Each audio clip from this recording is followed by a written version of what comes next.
I have nominated the following persons for consideration and approval by the National Assembly for appointment as cabinet secretaries. Education sector is not a walk in the park. Matters education is basically funding, and funding. Teachers' unions in the country are now warning of the dire consequences that will befall the education sector if the budget cuts, especially for the Teacher Service Union, are upheld. It is a legal reformist who is required at this time. And remember, I said we are coming in at a time when we need to do certain reforms in education to have solutions to the problems that exist. Ministry of Education, Julius, Migos, Ogamba.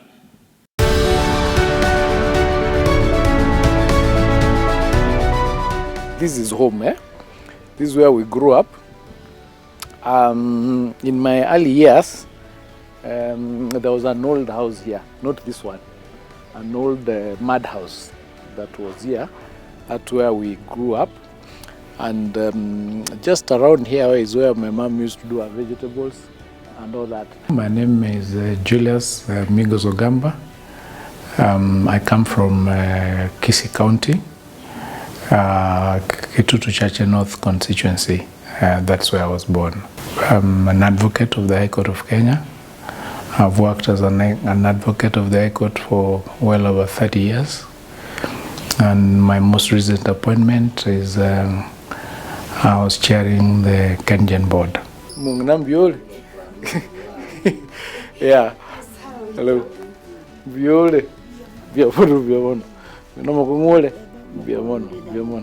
This is my mom here. Hello. This is my sister. Yeah. So my nieces. I come from a family of about 30 plus siblings because we are from a polygamous family. And what I remember during my childhood is that there was a lot of, and this has not left me over the years, although our background was not well to do, there was a lot of love among our family as children, both between the girls and the boys.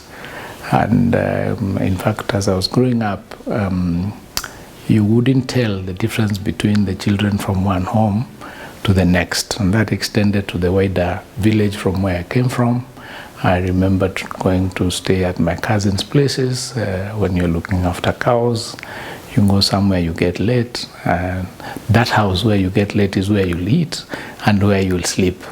There was not any problem. So there was that particular togetherness and village-like lifestyle. I went to school to primary school, which I remember when I was a bit slightly old. It was not as early Sunday school or ECD. It was just standard one. I went to standard one in a school called Kenyoro Primary School, where I stayed until I was in standard 4. So I ended up being transferred to Homa Bay Primary School, where I went for standard 4 all the way to standard 7 in Homa Bay Primary School.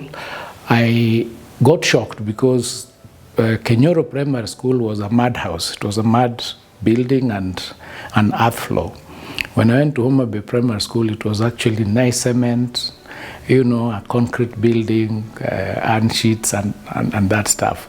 Our initial school was grass thatched. It was not it was not iron sheets. So it sort of opened up the space, the difference. I realized there's actually a different lifestyle. Up to that point, I thought schools are supposed to be muddy and things like that. So it opened up my mind, and I sort of started doing quite well. I did my CP in 1981, where I passed with all 36 points. And then I was called to 2 different schools, which was Kabarak High School and Stare. At that time, the Kabarak High School belonged to the president. And because I came from a humble family, I figured I would rather go to a school where the owner is the president than the other one. So I chose to go to Kabarak High School, and I went there in Form 1. The school fees that time was, I think, about 2,700 a year. So we went to school. I went through Kabarak High School from 1 to Form 4. And then I was called back for Form 5 and 6 in the same school where I graduated in 1987. Soon after, of course, we joined the NYS, and where I went and actually graduated, serviceman number 53120. I remember my number. It was like a policeman. You remember your number. So I graduated from there, and of course I was called to go and do law. So I went and attended the law school, the University of Nairobi School of Law, which was in Parklands. So I did that and finished and got admitted to become a lawyer after School of Law, which was in 1992, 1991 there. So I got admitted, came out, started practicing in 1991 up to now. I never got employed. I tried to look for a job after graduation, I didn't get. So I went and registered my law firm. And this was made possible because when I was in school in Parklands, I used to teach even in classes law for people who are doing CPA. So I used to teach KATC.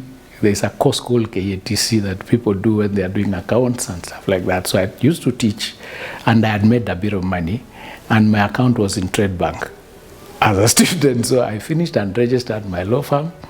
And I remember after admission, a week or 2 weeks after that, I had my law firm, I made my cards, and I could meet you and tell you I'm running a law firm. I'm very excited, and I was really happy about that. So I started practicing. I went to the market. After about 3 weeks, 4 weeks, I made my first client. My file, Migos Ogamba, I call it MO001. I made my first 300, but I've never looked back. For us, we have a reservation on the nominee for the docket of education, in the sense that we would have wished to have somebody who is versed with issues about education, not law. I understand their fears. I understand that people who are in a certain profession normally see it like it is our turf, and that perhaps the person who is best suited is a person who has this background. But I also know that as an advocate, you are an all-rounder, because I have done a lot of legal work. I've represented a lot of people, a lot of clients, international clients, and a lot of organizations, parastatals, and even schools and universities. Now, as an advocate, you are trained to look at the issue and bring to the fore what are the best solutions for that issue. So as an advocate, in fact, I would say their fears, though well, placed at this time, are not really going to deter me from achieving the goal because of my training. Now, the reason is this. Education is not one isolated subject. You teach lawyers, you teach doctors, you teach historians, you teach scientists, you do all these things. So it is wide. Now, in that sense, an advocate comes who is actually supposed to implement 3 acts, 3 laws, 3 statutes that run the Ministry of Education. And this is the Basic Education Act, the TVET Act, and the Higher Education Act, the Universities Act. So really what I'm doing, or what I'm going to be doing, is implementing those acts, those policies arising out of those acts, those regulations that arise out of those policies, and the guidelines that arise out of those policies and guidelines. So really, it is a legal reformist who is required at this time. And remember, I said we are coming in at a time when we need to do certain reforms in education to have solutions to the problems that exist. And these problems can only be solved through the laid down legal regimes that exist, which I've enumerated above. Therefore, I do think that at this time, indeed the right person to take that position of cabinet minister for education is a person with a legal background.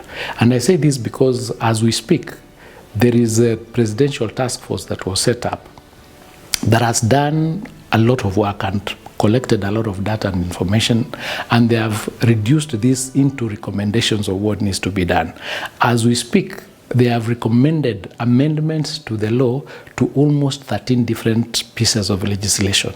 Now, collecting all this would require somebody with a legal background to see the pros and cons of it and see how best do we put them together so that we have the best possible result for the reforms and for the particular things that members of the public have requested that needs to be done in the legal, in the education sector. So I think I have it in me, I have the determination, and in fact, all said and done, what needs to be done in this country in all sectors, not just in the education sector, is being determined, being transparent, having integrity in the way you do things, not having vested interest in the decisions that you make, so that we can move this country forward. Whoever is appointed to man the sector of education to have a turnaround and make a difference. Because we are there, our eyes are there, the parents' eyes are there, the learners are there. This is a sector that is run in a three-way traffic. The main challenges that are facing the sector as we speak right now, the first 2 or 3 of them, is the CBC issue. We need to deal with that. So what will happen, as I've indicated, we'll need to sit down and understand of the 3 segments of it. This segment that has a problem, how do we solve it? So we get a solution as quickly as possible so that going forward, it doesn't continue recurring. It should have been done. We'll need to do that. The second issue is the lack of classes for the GSS. And there's a challenge with the naming of that and where they're supposed to be domiciled. I do know that they are supposed to have done 16,000 classes in order to be able to cover this. They've done, I think, 9,000. We have 6,000 to do. So we will need to sit down and move the 6,000 quickly because the funds, I understand, have been released so that within the next, I think they're coming in January, the next 6-7 months, it is done and they are in place.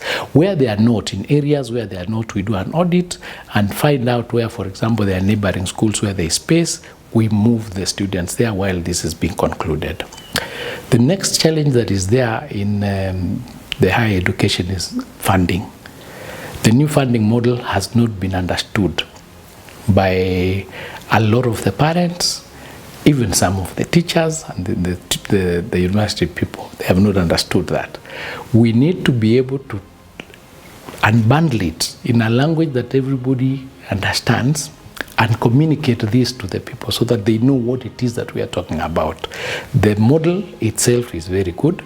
The challenge it has is how do you identify the method of identifying the girders, the particular strata, because you're supposed to, for example, if you're earning 100,000, then maybe a parent, the student is supposed to get a certain percentage, I think 70% or 60%. Now, the question then is, how do you determine, what do you use? The method of that tool of finding out where we are is what is a challenge. So we need to look at it and train people and also communicate to the public that this is actually what is happening, so that they understand there's a challenge of communication. Quote unquote, something like civic education. We don't have it, it has not come out, so people don't understand it. That's also a similar problem with CBC. It's not really been understood what it is. The teachers don't like it, the students don't like it, the parents don't like it, so there is need, the stakeholders. And last point, of course, is to engage with the stakeholders. And I think it's very, very important that first things I do is engage with the stakeholders and listen to them and find out what are their main 5, 6, 7 issues that they need the ministry addressed. Then we look at it and find out where do we go to resolve the issues that they are facing. As I told me, the Mentayande, I went at one colleague, Maya, I and go one and it took Kunya to take Kunya Vekira in the hour. Don't I do with your wow? Oh, one Jenny, Koitira Manga, get it to you.